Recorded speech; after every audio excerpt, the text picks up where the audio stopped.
Bueno, pues aquí estoy otra vez con mi pelo mojado. Hoy a lo mejor tengo que cortar el vídeo a mitad porque acabo de llegar al trabajo y hoy viene gente y tal. Entonces, si veo que viene alguien, corto y me voy a otro lado y continuamos el vídeo. Tengo aquí hechos mis apuntes sobre Apocalipsis de Stephen King. Vamos a hacer unas valoraciones finales, reseña, llámalo como quieras, de esta gran en tamaño y gran en calidad obra literaria del rey del terror y tal, y como queráis llamarlo. Eh, Apocalipsis, ¿vale? The Stand en inglés o tal. Voy a hacer primero un pequeño trocito sin spoiler y luego con spoiler leve, que yo sé que la gente se pone muy nerviosa. Digo mucho creo que me he dado cuenta. Entonces, también el tema del canal también es un poco para acostumbrarme a hablar un poco en público, o por lo menos a intentar expresar esa línea de pensamiento sin tener este tipo de muletillas que me están como todo el rato cortando, ¿no? A modo de valoración general de Apocalipsis, me parece que es una obra muy significativa, teniendo en cuenta que salió en el año 78, si no recuerdo mal, creo que es en el 78. Es una obra que tiene mucho mérito, es una obra que se ha adelantado a su tiempo. Hemos vivido un pequeño apocalipsis en el 2020 con el COVID y como que da un poco de miedo, ¿no? Ver cómo el puto Stephen King fue capaz de prever algo tan gordo, ¿no? Como una catástrofe ahí biotecnológica súper chunga, como una epidemia mundial que mata. En el caso del COVID no fue tanta gente, ¿no? Pero al 90% de la población, ¿no? Y ahí como comienza el gran conflicto, que hablaremos después de los conflictos, ¿no?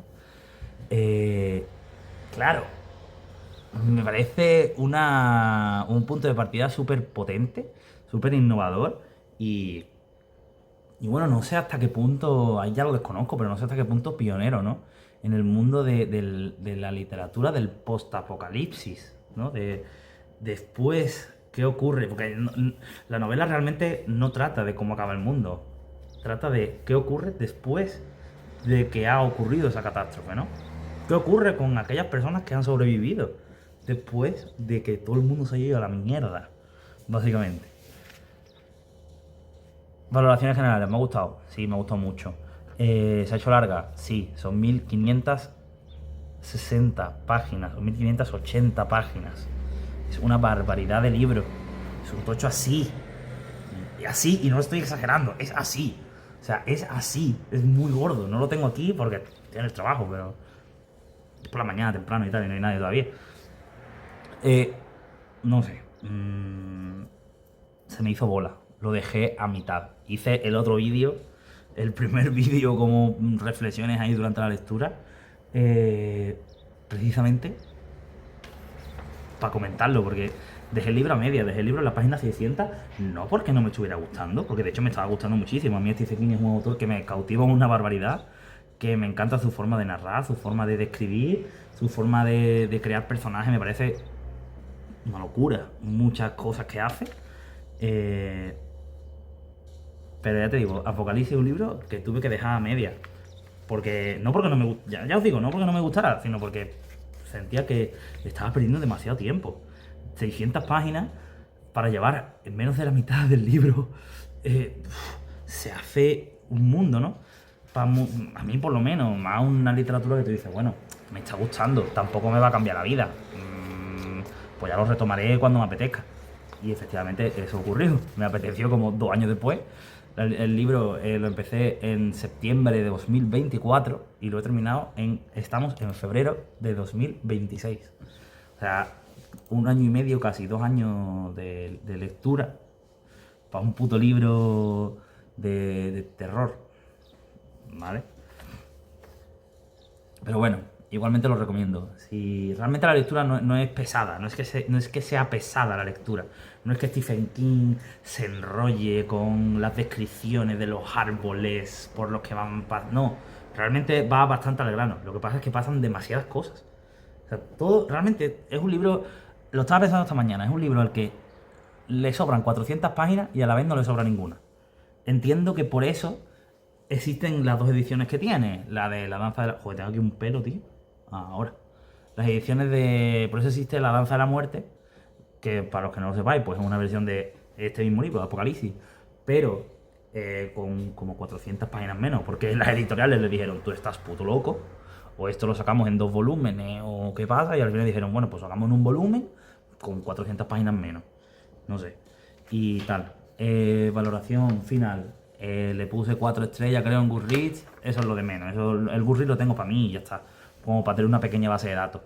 Le puse 4 estrellas, me ha gustado. Está guapo. El final es un poco por la cara. Es un poco por la cara. ¿Tendrá más sentido cuando me haya leído La Torre Oscura? Pues supongo que sí. No lo sé. Pero bueno. Está guapo, en verdad. Es un viaje. Los personajes están súper bien construidos y obviamente evoluciona todo.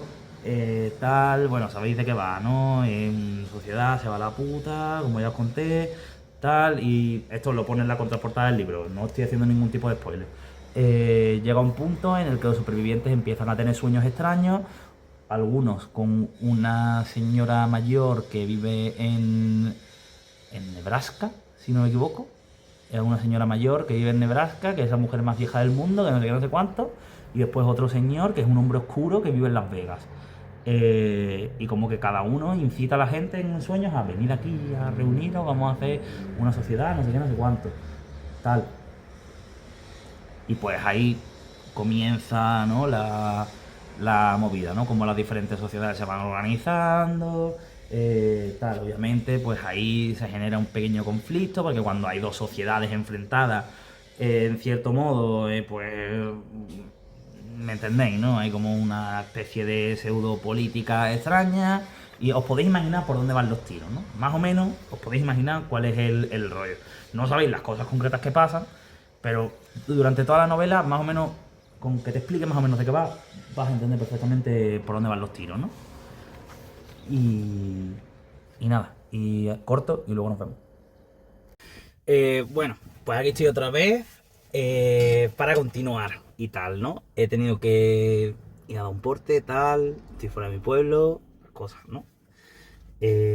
Así que tengo unos 5 o 10 minutillos, quizá un poquito más, para explayarme, me traigo los apuntes y nada. El corte me ha venido bastante bien para separar la parte sin spoiler de la parte con spoiler.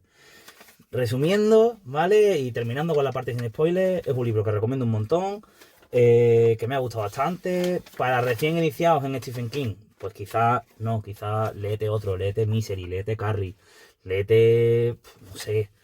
Yo mi primer libro fue El Pistolero, no fue un buen inicio canónicamente, ¿no? Como podría decirse, ¿no? Mucha gente pues no lo recomienda porque es el inicio de La Torre Oscura, es un libro un poco raro y tal, pero bueno. La cuestión es, si te apetece un libro de apocalipsis, o sea, de apocalipsis, se llama apocalipsis, de post-apocalipsis, de, pues eso, ¿no? Del fin del mundo, de tal, no sé qué, ese tipo de temas, lo recomiendo. El final es un poco por la cara, pero merece la pena todo el viaje, ¿no? Para llegar hasta ese punto. Merece más la pena todo el viaje que lo que ocurre al final. Que supongo que lo que ocurre no será tan por la cara una vez que entre en el contexto de La Torre Oscura, ¿vale?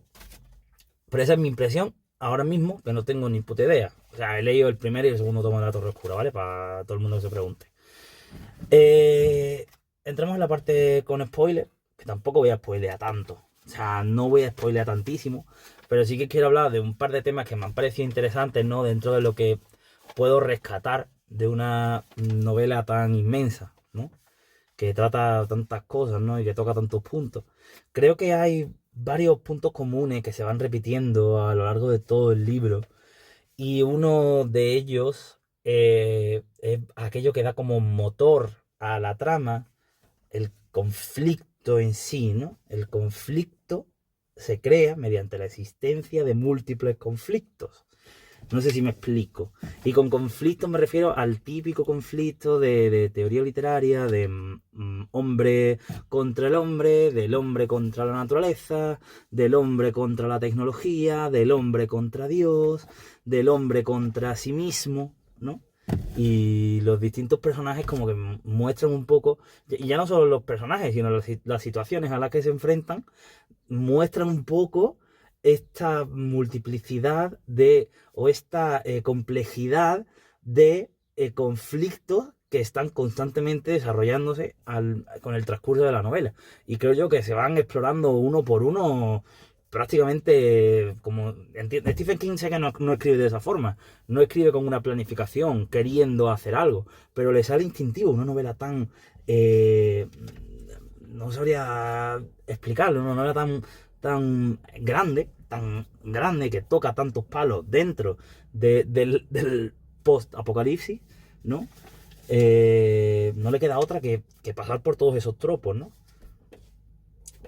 Véase, hombre contra la naturaleza, el propio virus, ¿no? La supergripe, lo que hace que el hombre tenga que empezar de cero y enfrentarse de nuevo a la naturaleza de la que ya habíamos huido con la creación de las sociedades contemporáneas, ¿no?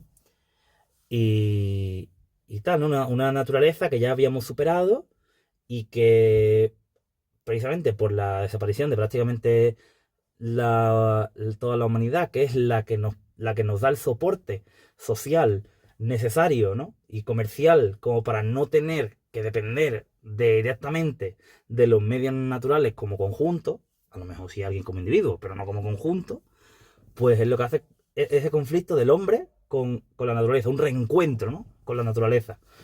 Eh, el hombre contra Dios, pues hay múltiples alusiones, ¿no? A la teología, ¿no? El propio título del libro, Apocalipsis, ¿no? Eh, el personaje de madre Abigail, ¿no? Y toda la parrafada teológica que trae tras de sí, ¿no? Las múltiples alusiones a la Biblia, ¿no? A libros como el de Job, con todas las epidemias y las pandemias y tal. No sé, me parece que muestra... Vale, he cortado un momentito porque es que no para de pasar gente. Perdonad por la review atropellada, pero bueno, es lo que hay. Es lo que pasa por hacer estas cosas de esta manera. Un poco tan improvisado, ¿no? Pero bueno, es lo que hay. Por ejemplo, otros conflictos, ¿no? El hombre contra la tecnología. Llega un momento en el que la sociedad se junta, ¿no? En Boulder, concretamente, ¿no? Estoy hablando de la zona libre de Boulder. Y es el hombre quien, el ser humano, ¿no? Que habiendo perdido en mayor medida los conocimientos técnicos necesarios como para poder mantener una ciudad, tiene que reconstruir la ciudad tecnológicamente hablando, ¿no? Entonces, no para de pasar gente por aquí. Cosas como la red eléctrica, cosas como los vehículos, ¿no? Temas como cuando tienen que retirar, ¿no? Los cadáveres de las casas, ¿no? Cómo se va creando poco a poco una, no una industria, ¿no? Pero un intento de reconstruir tecnológicamente al menos una pequeña comunidad, ¿no? Y allí hay un enfrentamiento contra, sobre todo se ve muy claramente con lo de la red eléctrica, ¿no? Que es una de las cosas, pues, evidentemente, de las más importantes, ¿no? Que hacen falta, ¿no? Una población contemporánea que se preste, ¿no? Para poder poco a poco ir sobreviviendo y tal. Y no sé. Y bueno, contra uno mismo, pues obviamente hay muchos personajes que tienen, yo que sé, Larry Underwood, por ejemplo, ¿no? Que lucha contra su pasado y aquello de lo que se arrepiente. Y el tema de Rita, ¿no? Lo que pasó con ella y cómo le afectó su muerte y todo ese tipo de cosas, ¿no? Y cómo eso le va transformando. Larry Underwood es uno de los personajes que más evoluciona, precisamente por eso, ¿no? Empieza siendo una especie de rockstar, cocainómano extraño y termina evolucionando a prácticamente un político socialdemócrata moderado, ¿no? Sí, podría decirse, ¿no? Porque pertenece al comité, aunque medio que no quiere tal, como que se vuelve un tío... Para mí, no es que se vuelva, no es que vaya peor, pero va como más calmadito, ¿no? Y tal. Pero bueno. Después, el tema del determinismo, ¿no? Del determinismo, llámalo fatalismo, llámalo como quieras. El destino, ese tipo de energía que hace pensar al lector que todo ya estaba determinado o planeado, ¿no? Parece en muchas de las ocasiones que las cosas ocurren porque es que no quedaba otra, porque es que tenía que haber ocurrido de esa forma. Y ocurre como en muchísimas ocasiones, ¿no? De que, yo qué sé, el virus tuvo que haber ocurrido de esa forma, eh, como que, como que muchos de los personajes, joder, pues como que muchos de los personajes, como venía diciendo, eh, se ven abocados a situaciones, sobre todo con el tema de la madre Abigail, ¿no? De que Dios es quien él transmite la información que debe contar, ¿no? A los supervivientes, ¿no? De la zona libre y tal. No sé, como que me da la sensación de que todo tenía que haber ocurrido de esa forma, ¿no? Y el plan tan bien intrincado y tan bien desarrollado de Randall Flagg como en los últimos momentos se desmorona, ¿no? Y todo se va a la puta y todo se va a la mierda. Es como que, además, por tonterías, ¿no? Que es como que, buah, esto y esto tiene que haber ocurrido de esa forma, ¿no? Yo qué sé, lo de Tom Cullen, ¿no? Lo de cómo se fue a la mierda, lo de cortarle la cabeza al juez, ¿no? Y a Daina, ¿no? Y tal. Que se suicida al final, ¿no? No debería haberse suicidado, debería haberlo matado él. Debería haberla matado él. Y al final no ocurre, ¿no? Yo qué sé, son cosas que es como... Parecía que todo estaba pensado para que ocurriera de esa forma. Además, en el momento en el que ya, en el final, la madre Abigail, antes de morir, manda a Stu, a Larry, a Glenn y demás, los manda me saldrá, y a Ralph también. Los manda a Las Vegas, los hace como, se lo cuenta de modo, tienes que hacerlo de esta forma. Si no lo haces de esta forma, no va a salir bien. Tienes que partir con lo opuesto, andando hacia allá y busca de las papas. Si no, no va a salir bien. Es como tiene que ocurrir de esta forma. Hay un determinismo, hay un fatalismo, y si la realidad no ocurre de la forma en la que tiene que ocurrir, no van a desencadenarse las acciones necesarias para nuestra victoria, ¿no? Y es un poco eso, ¿no? Después, pues, un poco acorde con esto está el tema del maniqueísmo, ¿no? O del buenos o malos, por lo menos de cara a la galería, ¿no? Podría decirse que la madre Abigail, ¿no? Y la zona libre y los protas son los buenos, y Las Vegas son los malos, ¿no? Evidentemente, la forma de organización de Randall Flagg, que es un totalitarismo basado en rangos prácticamente militares, en el cual cada uno se le designa una tarea y a eso vas a dedicarte toda tu vida. Podría decirse que es peor, ¿no? Que el liberalismo de la zona libre, lo dicen el nombre y tal.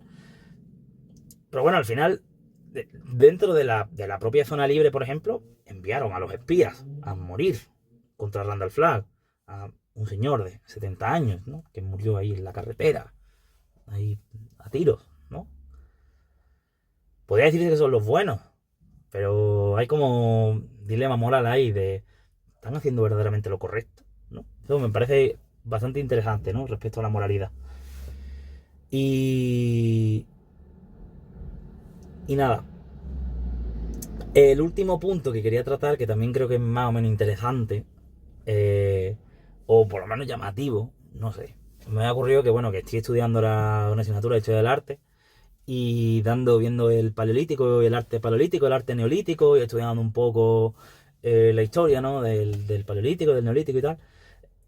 me he dado cuenta de que Apocalipsis funciona un poco de esa forma, ¿no? De que al haber acabado, al haber roto con la base de todas las estructuras sociales, se vuelve, ¿no? En cierto modo, a una sociedad paleolítica, prácticamente, ¿no? O una sociedad paleolítica, o a un modo de vida paleolítico en el cual no, el hombre no vive acorde con la naturaleza, sino una naturaleza truncada, ¿no? Una, un neopaleolítico, podría decirse, en el cual el hombre se ve obligado a vivir de forma natural sobre las ruinas de una sociedad profundamente artificial, ¿no? Y me parece como súper interesante porque hay como un conflicto de intereses entre lo que debería de ser una supervivencia pura y una supervivencia, más bien una rapiña, ¿no? No es una supervivencia, es una rapiña de aquello que es de las sobras, ¿no? De materiales de la sociedad, ¿no? Que ya no le sirve a nadie, ya a nadie le sirve el dinero. Por tanto, bueno, vamos a entrar al supermercado y cojamos todas las latas de reserva de conserva que podamos, ¿no? Porque ¿quién se las va a comer? Y tal, ¿no? Y la segunda parte, ¿no? Que sería ya cuando todos se juntan, sería un poco pues ese asentamiento, ¿no? Esa neolitización de la sociedad, ¿no? De cómo se van agrupando en conjuntos sociales, quizás no tanto en tribus, pero bueno, quizás sí, ¿no? Podría decirse que Las Vegas y Boulder son dos tribus enfrentadas, ¿no? Y que esa guerra, ¿no? O guerra fría, o como quieras llamarlo, mmm, está ahí, ¿no? No sé.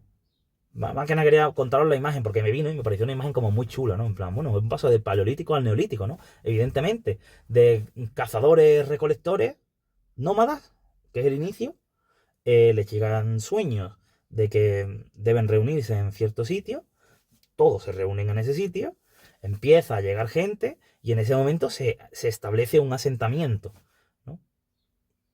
También obviamente hay un misticismo, ¿no? Muy fuerte en, que impregna toda la obra, ¿no? Como siempre en Stephen King, realmente hay prácticamente en todas las obras paranormales, ¿no? En el que existen elementos sobrenaturales, pues está este pequeño misticismo de, bueno, es una criatura divina, qué tipo de tal, la mente culturalmente establecida humana eh, intenta comprender aquello sobrenatural en la novela de Stephen King. Y bueno, y si ocurrieran cosas en la realidad, pues supongo que lo intentaríamos comprender también en ese enclave, ¿no? En un enclave místico, religioso. Si viniera ahora mismo yo qué sé, un vampiro, ¿no? Cualquier cosa de esa. Bueno, quizás en una sociedad, la sociedad contemporánea no, es más laica, ¿no? Pero hace, no sé, 50, 100 años, si una persona, o en los 70, ¿no? O en los 80, si una persona viera un vampiro o un zombie o lo que sea, pues cualquiera diría, pues bueno, es un demonio, ¿no? O vamos a intentar explicarlo mediante la Biblia, ¿no? No sé, me parece como muy guapo eso, ¿no? Cuando realmente, seguramente, lo que ocurra en la novela esté totalmente explicable dentro del canon de la Torre Oscura, ¿no? Y de los poderes ahí divinos que intervienen y, bueno, divinos, esotéricos, no sé. Es que en el segundo tomo de la Torre Oscura pues tampoco explican demasiado de cómo funciona el mundo y tal. Y nada, ya está, ya he terminado. Estos eran todos los apuntes. Ya está todo dicho. Voy a montar las dos mitades en una. Y nada, pido perdón por la entrevista un poco a trompicones, pero es que entrevista, el análisis, la review, echa un poco a trompicones, porque si no lo hago ya, sé que no lo voy a hacer nunca. Y pues, ya que me he leído el puto libro, pues quiero hablar un poco. Además, estas cosas las hago porque después pasa un año y no me acuerdo. Digo, bueno, mira, pues si veo el vídeo y me escucho a mí mismo hablar de la novela y de qué me ha gustado, qué me ha llamado la atención y qué no, pues más o menos vuelvo a hacerme un esquema mental de qué me transmitió, ¿no? Hay muchos libros que me ha pasado, ¿no? Hace poco, el año pasado, me leí el Camino de los Reyes y, claro, no podría haber hablado, podría haber hecho un vídeo de una hora hablando de ese libro y, pues, no lo hice. No lo hice. Y ahora pues hay un libro de 1200, 1300 páginas. Pues obviamente hay muchas cosas que se me han olvidado. Porque es una novela de fantasía y son cosas pues que no aplico en mi día a día. Además no he continuado la saga todavía. Así que, bueno, en fin. Cuando me lea Palabras Radiantes, pues haré un vídeo combinando los dos y ya está.